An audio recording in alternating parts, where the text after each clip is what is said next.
In the first Theaetetus lecture, we did a whole bunch of background. We talked about epistemology generally. We talked about Plato's life.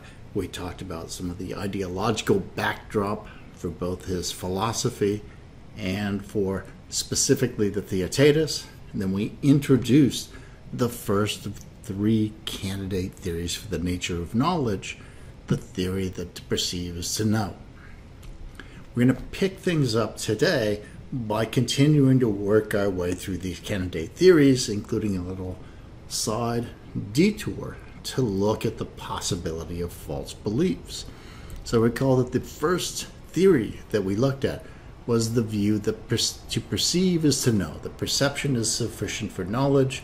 You and only you are in a position to categorize, to perceive your sensations, because perception is very relativistic in nature.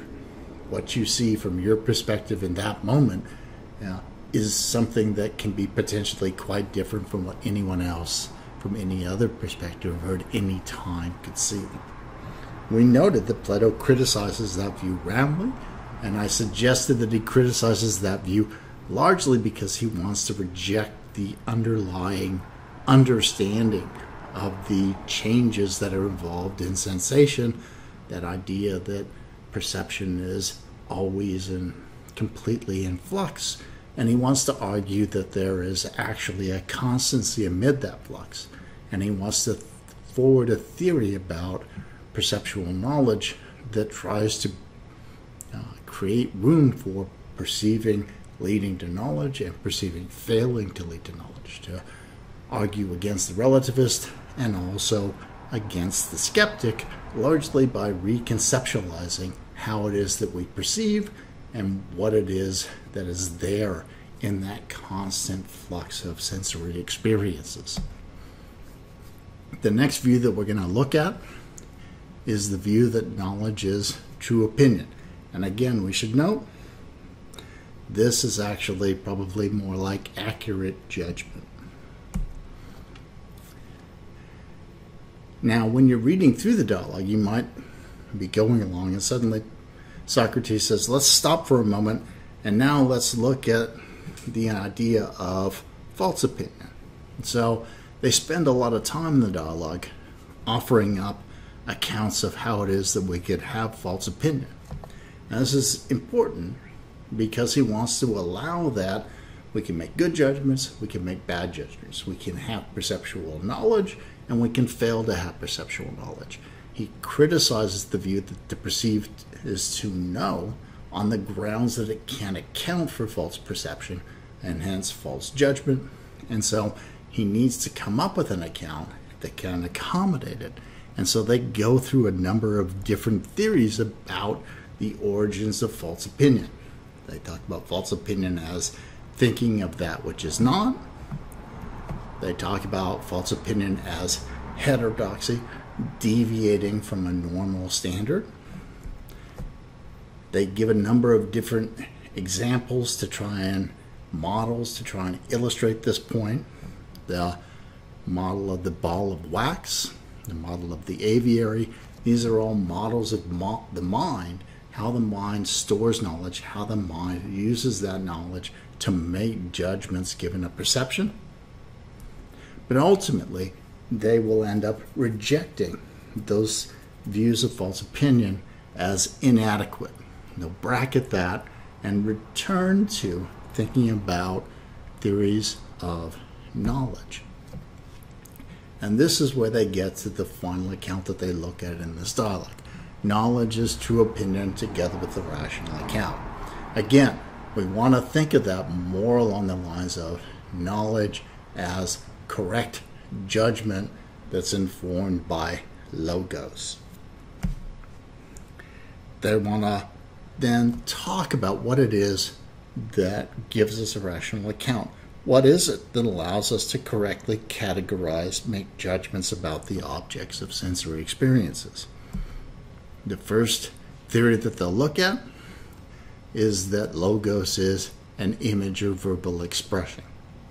The next theory that they'll look at, it's an enumeration of the elements of something. And finally, the view that logos is the difference between that known and other things. So let's now turn our attention to the second candidate, this view that knowledge is true opinion. So Theaetetus suggests, well, maybe to perceive isn't to know. Maybe it's accurate perception. Maybe it's correct judgments that count as knowledge. So Theaetetus then offers up this view. It's translated in our version here as knowledge is true opinion. But Socrates, i.e. Plato, wishes to explore the idea of false belief before thinking about the adequacy of this view that knowledge is true opinion.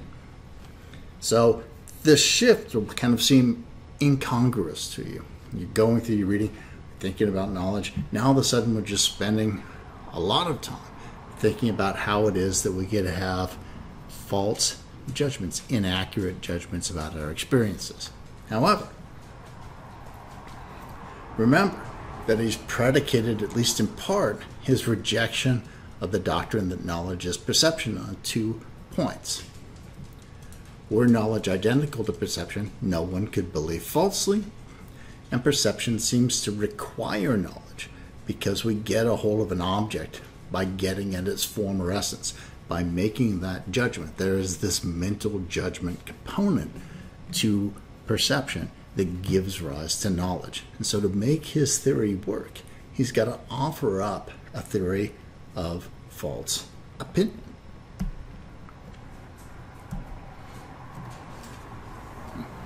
So they start to think about how it is that false opinion can arise. And they say, okay, look, to perceive an object, one perceives it as some kind of thing. And we do that by knowing the essence of that thing. So our little big-headed model from the first Theaetetus lecture, that imperfectly informed cat, it causes a perception in our mind. We match the mind against our knowledge, or the perception rather, against our knowledge of the forms to generate a correct characterization of the thing that we're perceiving. And if we do that, then we get knowledge.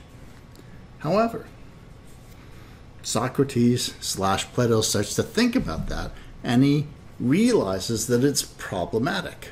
It's problematic in a way that looks embarrassing for him, given what he said about the first theory. So it seems like we could never be wrong in our perceptions on this view. Because if we do see something, then we see it, we categorize it using its essence. That is, we know exactly what sort of thing it is to be a cat. And we look at that perception and we categorize it as satisfying that essential nature. And Socrates says, all right. It doesn't seem like we could have false opinions because we've got this knowledge of the essential nature of a cat. We get a perception. Either that perception satisfies the essential nature or it doesn't satisfy the essential nature.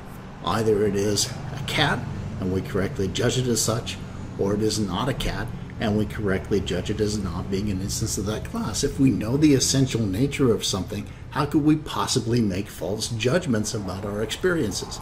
But we clearly do make false judgments about our experiences. And he gives us this example of mistaking Theaetetus for Theodorus, or Theodorus for Theaetetus. We see someone off in the distance, we make a perceptual categorization judgment, our judgment turns out to be wrong. How is that possible if we have the essential nature? We know exactly what it is to be Theaetetus or Theodorus. How could we confuse the two? And we'll pick that up in the next module.